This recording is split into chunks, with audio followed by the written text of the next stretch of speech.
adalah gambar Allah. Baiklah kita menciptakan ya manusia serupa dan segambar. Ya enggak?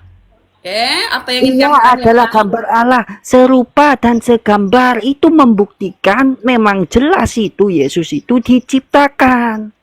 Sama seperti Adam. Kok Salah. malah saya yang tahu Bible? Mungkin Yaudah nggak apa-apa bang. Nanti biar dia berantem aja sama Bible-nya sendiri bang, nggak ya, apa-apa. nggak masalah. Nah, kita sini baca lagi ya. Boleh ya? Bagus?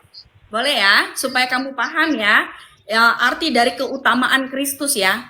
Keutamaan Kristus ini apa? Ya. Loh, nggak ditanya arti keutamaan Kristus, nggak ditanyain itu tadi. Yesus itu ciptaan apa enggak? Kita ambil perikopnya. Di sini kan perikopnya keutamaan Terus Kristus. tadi gini loh kak, bentar. Tadi sebenarnya diminta. Ada. Kalau kita mengambil ayat cuma satu potong ya nggak bisa, Natali. Ya udah, saya mau ambil satu perikop sih. Yesus itu Tuhan atau hamba Tuhan? Oke. Yesus itu Tuhan atau hamba Tuhan? Yesus adalah Tuhan. Yesus adalah Tuhan, bukan hamba Tuhan. Betul. Yesus Bukan hamba Tuhan. Oke. Yesus Tuhan ya, bukan hamba Tuhan ya. Ini saya disebut hamba Tuhan juga ketika dia di bumi Ya, atau dulu menjadi bisa kemanusiaannya. nggak, sudah paham belum? Karena Dari memang tadi ada Kak Ica perikopnya, ngomong banyak, yaitu aku adalah hamba diem. Tuhan. Enggak, Aku maksud baru mau gini, ngomong. Ini udah paham belum? Ini udah paham belum ayatnya? Tuh. Ya, paham itu diciptakan itu Yesus. Enggak, makanya supaya saya jelaskan. Maksudnya gini loh, kamu kan tadi tanya tentang ayat ini. Nah, supaya kita Udah clear. Semua clear, sudah ya. terima penjelasan dari Kak Ica. Nanti tinggal masing-masing kan bisa simpulkan sendiri gitu ya Kak Ica ya. Oke, silakan. Oke. Nah sekarang Kak Ica kan mintanya satu perikop ya. Begitu saya tanya Yesus Tuhan atau hamba Tuhan. 18 ya. Ya katanya Yesus itu Tuhan dan bukan hamba Tuhan. Bisa dilihat Kak, Matius 12 ayat 18. Ya. Lihatlah, Oke, itu Matius hamba 12 ayat 18 ya. ya. Lihatlah, itu hambaku yang kupilih, yang kukasihi, yang kepadanya jiwaku berkenan. Aku akan menaruh rohku ke atasnya, dan ia akan memaklumkan hukum kepada bangsa-bangsa. Oke Kak, saya nggak main comot-comot Kak. Kita lihat satu perikop konteksnya ya Kak ya. Enggak ada masalah, iya. Lanjut aja saya. Oke. Ini satu perikop Kak. Bisa dibaca Kak? Judulnya apa Kak?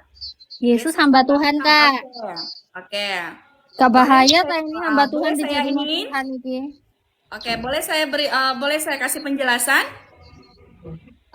Sebentar. Sebelum diberikan penjelasan, coba di-review lagi, diingat lagi tadi apa yang Kak Ica katakan. Karena tadi Kak Ica katakan Yesus itu Tuhan, bukan hamba Tuhan. Dan jangan main comot-comot. Kita harus lihat satu perikop. Ternyata kita lihat satu perikop, Yesus hamba Tuhan. Oke, boleh nggak saya jelaskan? Silakan. Oke, baik. Tadi saya sudah sampaikan bahwa Yesus adalah Tuhan, ya. Nah, tetapi di sini ada bacaan perikop Yesus hamba Tuhan. Kalau kita sama seperti yang tadi saya katakan, kalau kita mengetahui perikop, misalkan ini Yesus hamba Tuhan. Nah, kita hanya sekedar mengambil perikopnya, tetapi kita tidak membaca ayat-ayatnya yang tertulis di sini, itu sama aja. Makanya dikatakan judul dan juga ya tulisan itu satu jalan. Kalau sudah ada perikopnya, berarti kita tahu nih, apa nih makna Yesus hamba Tuhan nih? Nah, kita baca nih di Matius 12 ayat 15. Nah, supaya kita bisa tahu apa dari arti Yesus hamba Tuhan, ya. Oke, sini dikatakan di Matius 12 ya ayat 15. Yesus mengetahui hal itu lalu menyingkir dari sana. Banyak orang mengikuti dia dan ia menyembuhkan mereka semua. Ia dengan keras melarang mereka memberitahukan siapa dia supaya digenapi firman yang disampaikan melalui Nabi Yesaya. Lihatlah, itu hambaku yang kupilih, yang kukasihi, yang kepadanya jiwaku berkenan. Aku akan menaruh rohku ke atasnya dan ia akan menyatakan keadilan kepada bangsa-bangsa. ia tidak akan berbantah dan tidak akan berteriak, dan orang tidak akan mendengar suaranya di jalan-jalan. Ya. Nah, di sini dikatakan ya, bukan berarti mengatakan bahwa oh Yesus itu hambanya Tuhan. Ya, Yesus berarti itu Bukan berarti gimana sih? Warahmatullahi wabarakatuh. Itu tulisannya loh, Baica. Kenapa? Izin ya saya turun dulu. Perikopnya itu. Iya. hamba Yesus Tuhan. itu hamba Tuhan dan dirubah lagi. Katakan hamba Bang Tuhan. Paulus bentar noise bang. Bang Paulus noise. Izin saya turun dulu karena baterai lowbat ya. Ya. Ya, bagus. Ya, ini Terima karena, kasih, bagus. Salam kenal. Ya, salam kenal Kak Ica ya. Jadi Masih noise, host? saya mau menyampaikan ke teman-teman semua. Ya, inilah yang dimaksud dalam firman Allah ya. Khatamallahu ala qulubihim wa ala sam'ihim wa ala absarihim isyawat wa lahum adabun adzim ya. Ya, ini udah tertutup semua hatinya, akalnya ya. Bahkan ayat sejelas itu bahwa Yesus itu diciptakan, dia tidak dapat mencerna itu gitu ya. Semua ya. Assalamualaikum warahmatullahi wabarakatuh. Selamat pagi ya. Selamat pagi Kak Ica. Oke, boleh saya jelaskan ya? Enggak, ini Baica tadi udah dijelaskan. Ini tadi Oh enggak, Bang Paulus, maksud aku gini, tadi kan di situ kan ada perikop. ya itu kita kembali ke perikop Yesus hamba Tuhan itu. Itu mau dirubah lagi kah? Dong. Boleh ya? Boleh Ya ya, Bang? itu. Ya oke, gini aja Ica, Baica. Jelaskan Bang Paulus supaya teman-teman di sini tidak salah paham. Izin tadi izin saya baru bicara ya, izin gini. Sekarang tunjukkan ke saya di mana perikopnya yang mengatakan Yesus Tuhan. Yesus adalah Tuhan. Silakan. Oke, boleh nggak saya menjelaskan Bang Paulus supaya Sebentar teman-teman, sebelum dijelaskan semua ya. Soalnya ini kan juga tempatku udah masuk zuhur. Ini Bang Paulus juga baru masuk, jadi nggak apa-apa dilanjut sama Bang Paulus. Tapi jangan lama-lama Bang, soalnya ntar lagi juga mau aku tutup gitu ya. Kalau boleh tinggal ya, diselesaikan saya yang jelaskan ini dulu ya, aja ya. Natali. Selesaikan case yang ini ya Bang Ya, Paulus boleh ya. ya, saya jelaskan ya Natali ya. Oke ya teman-teman, boleh ya. Nanti boleh Bang Paulus ini ya, Sangga ya. Terima kasih ya Natali. Nah, dikatakan Yesus hamba Tuhan ya. Di sini kita tahu ya, saya baca dari awal. Yesus mengetahui hal itu lalu menyingkir dari sana. Banyak orang mengikuti dia dan ia menyembuhkan mereka semua. Ya, ia dengan keras melarang mereka memberitahukan siapa dia, supaya digenapi firman yang disampaikan melalui Nabi Yesaya. Ya, di sini dikatakan ya, lihatlah itu hambaku yang kupilih, yang kukasihi, yang kepada jiwaku berkenan. Bukan berarti di sini dia itu menjadi hamba Tuhan, tidak, tetapi melayani. Makanya dikatakan orang Kristen itu bukan dilayani, tetapi melayani, supaya kita itu bisa serupa gambar dengan Tuhan. Kenapa? Kita melayani orang-orang untuk ibaratkan seperti ini. Melayani itu dalam arti kita melayani orang-orang, ibaratkan kita diberikan karunia, kita melayani mereka dalam penyembuhan. Apabila ada orang sakit, orang lagi butuh sesuatu hal, nah itulah yang kita melayani. Nah, sama seperti ini, ya, kita harus serupa gambar dengan Tuhan. Makanya dikatakan pada saat Tuhan Yesus datang ke dunia, Oke, udah saya tangkap Bang. ia melayani orang-orang yang di sini dikatakan Yesus mengetahui Udah saya tangkap Baica. banyak orang Ya. mengikuti dia. Udah saya tangkap. Kaica, udah Kaica. Sekarang Oke. giliran Bang Paulus, silakan Bang. Ya. Oke, jadi gini ya, teman-teman Kristen itu tidak paham arti gambar itu ya. Nah, sorry, sebentar saya jelaskan. Tadi kan katanya dipersilahkan saya nanti ya. Gini aja bro, kalau misalkan kamu Enggak, saya nanti pakai data. Saya pakai data. Kaica, sebentar Kaica. Biarkan saya bicara. Saya pakai data ya. Pada Alkitab. Jadi dibilang gambar, kalau Allah mengatakan itu adalah gambar dari Allah, itu bukan artinya serupa dengan Allah ya, tidak.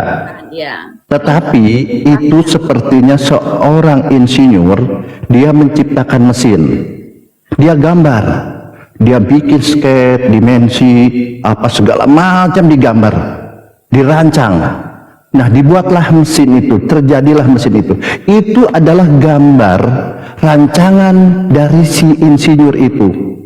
Demikian juga ketika Tuhan menciptakan Adam, menciptakan manusia, itu gambar yang dirancang oleh Tuhan. Oke, Yesus itu adalah rancangan, gambaran rencana Tuhan, itu betul. Tetapi Yesus bukan Tuhan. Kalau tadi dinarasikan bahwa gambar itu adalah Yesus adalah Tuhan itu sendiri, apa bedanya Yesus dengan iblis? Karena, maaf nih, saya pakai data, Yeskiel 28 ayat 12. Saya baca ya. Yes. Sebentar dulu, sabar dulu, Bang. Tahu dong ayatnya supaya saya juga baca. Iya, saya open cam aja, saya open cam host supaya kita pakai data. Jadi salah nih pengertiannya. Kita jangan menghujat Yesus atau menghujat Tuhan Allah seperti itu. Seperti ini, saya pakai data ya. Oke, silakan. Oke, sebentar ya, saya pakai data ya. Yeskiel 28 ayat 12. Hai manusia, ucapkanlah suatu ratapan mengenai Raja Tirus. Oke, saya lingkari Raja Tirus. Dan katakanlah kepadanya, beginilah firman Tuhan Allah.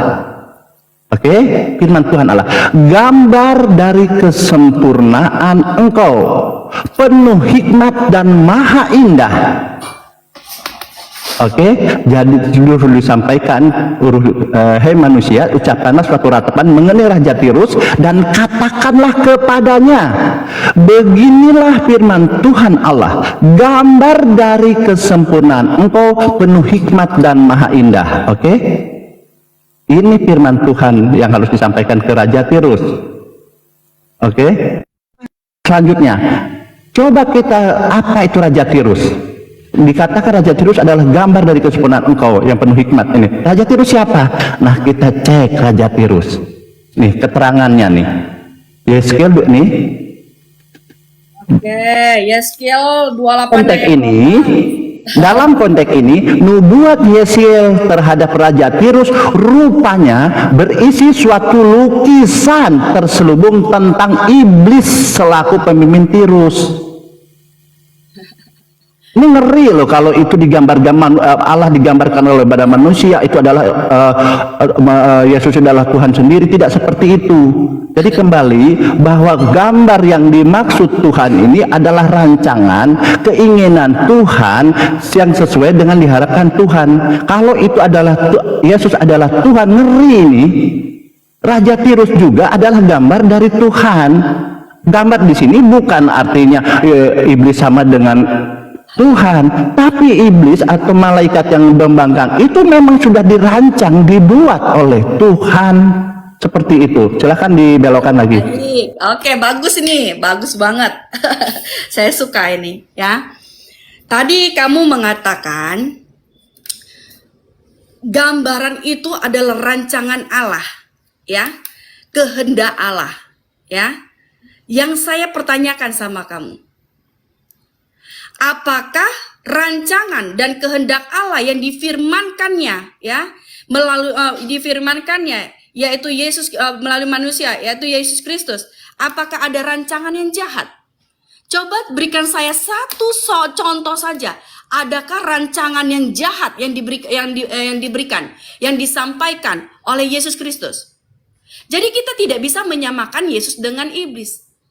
Iblislah yang merancangkan yang mereka-reka yang jahat. Apakah Allah menginginkan yang jahat? Tidak, saudaraku. Tidak, ya. Allah tidak merancangkan yang jahat. Allah juga tidak mereka-reka yang jahat kepada umatnya. Makanya kenapa ia mengutus firman-Nya menjadi manusia supaya kita beroleh hidup yang kekal. Supaya kita bisa supaya kita itu ya mengetahui kehendak Allah. Bentarlah Bang Paulus, sabar. Bisa saya jawab? Bentarlah, sabarlah, belum lagi. Oh iya, silakan. Ini bentar lagi si Natali juga udah mau kelar. Nah, kalau kita mengetahui kehendak rancangan Allah, kehendak Allah, yes, memang benar. Kehendak Allah apa yang kita harus ikuti? Apakah kehendak Allah yang benar atau tidak? Yang saya katakan sama kamu, apakah kehendak iblis bagus untuk kita? Apakah kehendak yang tidak baik itu bagus untuk kita? Tidak, bro. Tetapi dulu, bro. Ayo, sabar, bro. Panjang sekali. Makanya kamu kan tadi panjang, saya dengerin. Nah, setelah kamu berhenti, makanya saya kasih tahu kamu supaya kamu tahu kehendak Allah itu apa. Jangan kamu berkata kehendak Allah itu ini, kamu buka rancangan, oh ya digambar ini. Ya memang itu adalah kehendak. Kita menulis ya, ibaratkan kita menulis, merancangkan ya sesuatu hal untuk yang baik untuk perusahaan kita gitu. Nah, itu kan kehendak kita melalui apa? Melalui tulisan buku dan pena ini. Nah, itulah dia kenapa kita katakan ya firman Tuhan itu ditulis di dalam buku dan firman supaya kita mengetahui kehendak Allah ini apa? Kehendak Allah ini untuk apa? Gitu loh. Karena Allah tidak akan mereka-reka atau merancangkan yang jahat kepada umatnya. Allah akan memberitahukan ya, merancangkan yang baik kepada umatnya agar supaya kita beroleh hidup yang kekal. Supaya kita bisa supaya apa? Supaya kita ya menjadi anak-anak Allah yang kudus di hadapannya. Nah, kalau kamu menyamakan Yeskiel 28 ayat 11 ya, menyamakan Yesus ya, di situ dikatakan Tuhan dan dikatakan di situ Raja Tirus, kamu menyamakan itu tidak sama, Bro. Ya. Apakah Raja Tirus ini apakah dia mengikuti kehendak Allah yang benar, yang baik? Di situ kita pakai. Ya, Oke, gantian boleh? Ini saya bentar, Bro. Saya mengikuti logika kamu, Bro. Saya mengikuti logika kamu bahwa ya Allah merancangkan yang baik kepada umatnya. Ya, memang benar Allah merancangkan melalui apa? Ya, kalau kamu beranalogi tentang manusia menulis rancangan ya, rancangan di dalam buku dan pena, dan inilah kita. Ya, sama seperti ini. Allah merancangkan yang baik, yang benar melalui firman-Nya yang hidup supaya kita mengetahui kehendak Allah ini apa. Supaya kita tidak mereka-reka apakah benar ini kehendak Allah atau tidak. Karena kita sudah mengetahui bahwa Yesus adalah Tuhan, makanya kita mengetahui bahwa Yesus adalah kehendak Allah, bahwa Dia adalah firman Allah yang hidup. Begitu, Bro. Silakan. Oke, makasih banyak. Panjang, nggak apa-apa. Jadi gini ya, tadi pertanyaannya saya, apakah Allah merancangkan tentang yang jahat? Ya itu Allah bisa apa saja kan kalian bilang, oke kita pakai data. Apakah Allah merancang kejahatan? Kita bacain. Pakai data ya. Itu kan asumsi, kita pakai data. Ini. Sabar. Saya pakai baca-baca. Nih, baca ini 2 Tesalonika 2 ayat 11. Dan itulah sebabnya Allah mendatangkan kesesatan. Siapa ini yang merancang kesesatan ini? Ini poinnya, ini harus kalian jawab. Dan itulah sebabnya Allah mendatangkan kesesatan. Bukan iblis di sini. Bukan iblis. Saya baca lagi. Yesaya 63 ayat 17. Ya Tuhan, mengapa engkau biarkan kami sesat dari jalanmu? Siapa yang mendatangkan kesesatan? Ini Tuhan ini besar semua. Berapa, Bro? Semua? Minta tolong, maaf ya, saya potong, minta maaf ya. Jangan dulu potong lah, sabar dulu. Saya sudah minta maaf. Sabar dulu. Biasakan diskusinya enak. Maaf, saya lupa. Ya, kemudian di sini ya. Kita baca. Saya baca lagi di sini. Yeskiel 14:9. Jika seorang nabi ditipu sehingga mengatakan sesuatu yang tidak benar, aku Tuhan, huruf besar semua lah. Kalau bilang Tuhan huruf besar kan Yesus nih. Yang telah menipu dia. Siapa yang telah menipu? Siapa yang menipu di sini? Tuhan. Yang siapa yang menyesatkan? Tuhan.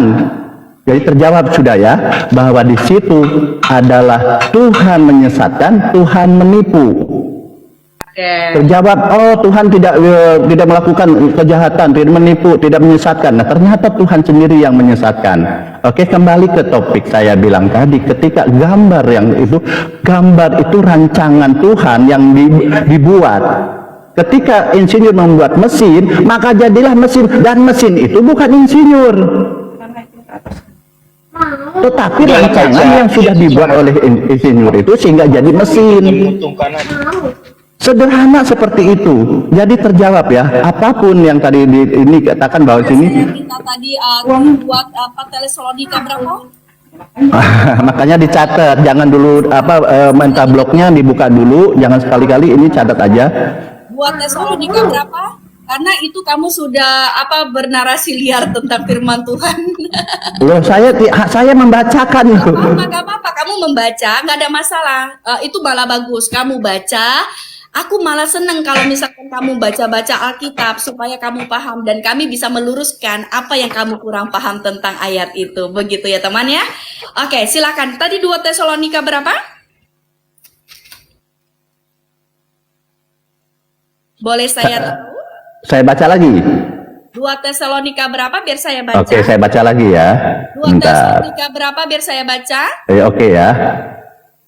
Saya bacakan. 2 Tesalonika 2 ayat 11. Dan itulah sebabnya Allah mendatangkan kesesatan atas mereka.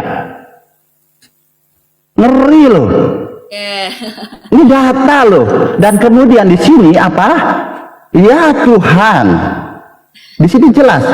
Ya Tuhan, mengapa engkau biarkan kami sesat di jalanmu? Saya mengambil beberapa ayat, artinya kita poinnya tentang siapa yang menyesatkan di sini. Ya kan? Tuhan lagi, huruf besar lagi. Kemudian ditambah lagi sini. Mazmur 107:40, ditumpahkannya kehinaan ke atas orang-orang terkemuka. Nah, siapa yang beri kehinaan? Ini hanya huruf besar. Kemudian yang di sini tadi menyesatkan, memberi kehinaan. Di sini ini jelas ya. Jika seorang nabi ditipu sehingga mengatakan sesuatu yang tidak benar, aku Tuhan yang telah menipu dia. Ngeri nggak ini? Kamu salah ini, kasihan banget. Bunyinya saya nggak saya, tapi saya baca loh. Aku Tuhan yang telah menipu dia.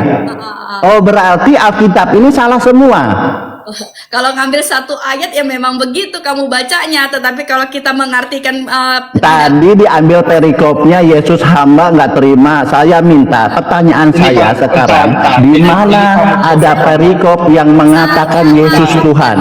Kamu tentang ayat saya itu. jelaskan. Enggak, sekarang pertanyaan saya, di mana ada perikop yang mengatakan Yesus Tuhan? Perikopnya ya, silahkan. Ya, itu perikop kamu comot-comot. Itu menjelaskan bahwa kesesatan atas mereka. Mereka itu siapa? Para pendusta, para yang murtad dan orang-orang yang mengakui bahwa dia itu Allah. Itu ya kesesatan atas mereka. Mereka itu yang para pendusta. Itu maksudnya. Ini makanya di atas dikatakan nih. Dia karena secara resmi belum berketapi. Bentar. Pada waktu itulah, ini ayat 8 ya, sebelum ayat 11. Pada waktu itulah si pendurhaka baru akan menyatakan dirinya, tetapi Tuhan Yesus akan membunuhnya dengan napas mulutnya dan akan memusnahkannya, ya, kalau ia datang kembali. Kedatangan si pendurhaka itu adalah pekerjaan iblis dan akan disertai rupa-rupa perbuatan ajaib, tanda-tanda mujizat-mujizat palsu. Dengan rupa-rupa tipu daya jahat terhadap orang-orang yang harus binasa karena mereka tidak menerima dan menghasih kebenaran yang dapat menyelamatkan mereka. Dan itulah sebabnya Allah mendatangkan kesesatan atas mereka, yaitu orang-orang pendusta dan pendurhaka dan orang-orang yang mengaku dirinya Allah. Itu orang-orang pendusta. Allah akan mendatangkan kesesatan kepada mereka yang pendusta itu. Begitu. Jadi jangan cuma-cuma tatu bang. Makanya saya ketawa aja sedikit-sedikit gitu. Karena dia mengambil ayat yang ya mencomot, namanya orang mencomot ayat ya dia nggak paham. Tetapi membaca dari awal, kenapa di situ dikatakan seperti itu? Nah baru kita paham, gitu, ya. Bang Paulus, ada yang mau disampaikan dulu, soalnya nanti ini biar dari Kak Ica-nya closing statement, terus nanti Bang Paulus closing statement, terus biar aku tutup gitu Bang Paulus. Soalnya aku lagi di rumah mertua, sungkan juga kalau lama-lama live-nya. Oh ya, baik. Silakan. Jadi Bang, aku juga mau closing ya. Aku juga mau closing ya. Jadi sebenarnya gini. Oke ya. Membuka ciptaan karena dia itu adalah Roh Kudus. Makanya dikatakan di. Enggak. Bentar Bang Jeff, ini biar Bang Paulus sekarang, terus nanti habis Bang Paulus dari Mbak Ica sama Bang Jeff yang closing, nanti habis itu Bang Paulus closing baru saya tutup, kayak gitu aja. Gitu ya. Oke, makasih ya. Jadi apa yang disampaikan tadi saya itu udah jelas ya, terbantahkan bahwa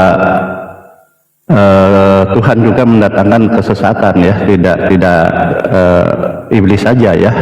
Iblis itu adalah orang yang istilahnya kalau di Alkitab ini orang yang terfitnah ya, karena apa?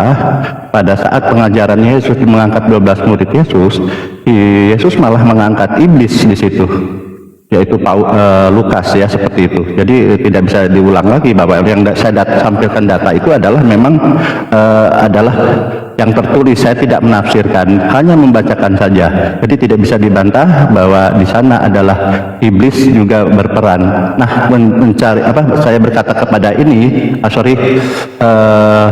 apa itu tadi tentang kenapa dalam pengajarannya Yesus mempersertakan iblis, berbarengan dengan iblis ya. Karena Yesus berkata bahwa dia mengangkat 12 murid, Yesus diantaranya satunya adalah iblis. Nah, itu yang jadi PR buat kalian, kenapa melibatkan iblis gitu dalam pengajarannya. Seperti itu aja mungkin dari saya, silahkan. Mungkin ini adalah PR nanti sebelum closing, memang berat, tapi itu adalah PR yang perlu didiskusikan di kalangan kalian, kenapa dalam pengajaran Yesus menggunakan satu orang iblis gitu ya. Silahkan Bang Numa. Saya ya. Habis ini saya. Oke, saya close statement ya. Kalau masalah dibilang firman Tuhan, mungkin Bang Paulus kurang paham, tapi nggak ada masalah.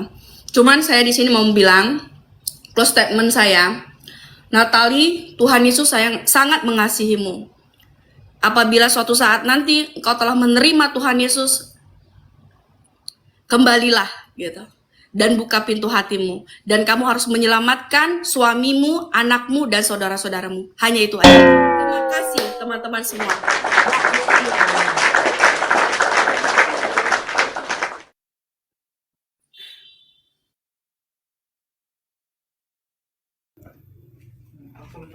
Tuh, Mbak Ica-nya langsung pergi. Oke, dari Bang Jeff, ada yang mau disampaikan sebelum Bang Paulusnya closing? Ya, terima kasih ya buat Natali dan teman-teman. Jadi ya sebenarnya bagi kita itu percaya bahwa Yesus itulah Tuhan, yaitu adalah anak Allah itu yang merupakan sang firman itu yang diturunkan oleh Allah Bapa. Jadi kenapa Yesus datang ke dunia itu untuk menebus segala dosa-dosa kita supaya kita bisa bersatu dengan Dia, bersatu dengan Allah Bapa itu. Dan Yesus itu berkata dia sudah berkuasa atas bumi dan surga. Jadi dia yang akan menghakimi kita nanti kalau kita nanti sudah tidak ada di bumi. Dia akan menghakimi kita karena dia itulah Tuhan itu sendiri. Begitu. Karena ada perikop tadi yang dikandung Maria itu adalah Roh Kudus. Nah, Roh Kudus itu yaitu Yesus itu sendiri.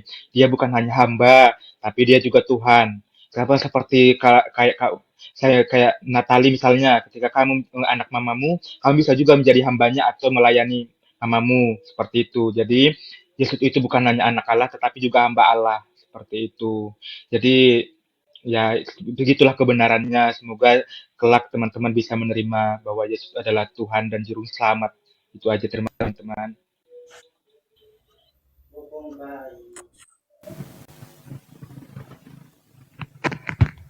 Oke, silakan Bang Paulus sekarang. Oke, makasih ya. Jadi closing aja ya, sedikit aja dari saya bahwa Yesus berpesan di Lukas 12 ayat 51, kamu menyangka bahwa aku datang untuk membawa damai di atas bumi. Bukan, kataku kepadamu, bukan damai melainkan pertentangan. Coba gitu ya. Kemudian kalau kita baca Matius 26:31, ngeri di sini.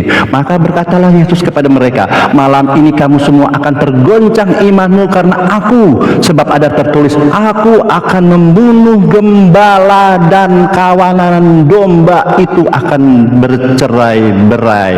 Seperti itu ya pesan dari Yesus. Yesus akan sudah bernubuat demikian dan memang terjadi di mereka. Maka dari itu dari saya mengatakan bahwa Yesus itu bukan Tuhan, karena Tuhan tidak berayaan kepada umatnya ya. Saya ulangi Matius 26:31, maka berkatalah Yesus kepada mereka, malam ini kamu semua akan tergoncang imanmu karena aku, sebab ada tertulis, aku akan membunuh gembala dan kawanan domba itu akan tercerai-berai. Terima kasih dari saya. Assalamualaikum warahmatullahi wabarakatuh. Terima kasih Bang Umar, terima kasih. Ya, makasih banyak Bang Paulus, juga buat Kak Ica tadi ya, udah datang ke sini sama Bang Jeff dan teman-teman yang lainnya tadi, ada Bang Bagus Asidik. Makasih banyak buat semuanya. Ini Bang Umar naik ke sini nih. Ada yang mau disampaikan Bang sebelum aku tutup Bang? Oke, terima kasih ya masukannya. Bikin ditutup terus. Ya udah Bang Paulus, makasih banyak buat semua teman-teman yang di TikTok ya, yang nonton, makasih banyak. Saya mohon maaf ini nggak bisa dilanjut karena lagi acara keluarga juga ya di rumah mertua, nggak enak juga kalau live-nya kelamaan.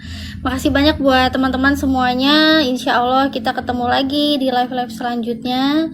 Saya mohon maaf bila ada salah-salah kata, itu semua datang dari saya. Namun bila ada baiknya, semua itu hanya datang dari Allah Subhanahu wa Ta'ala. Jangan menolak kebenaran, memulai dengan buka hati. Assalamualaikum warahmatullahi wabarakatuh. Waalaikumsalam warahmatullahi wabarakatuh, Bunda.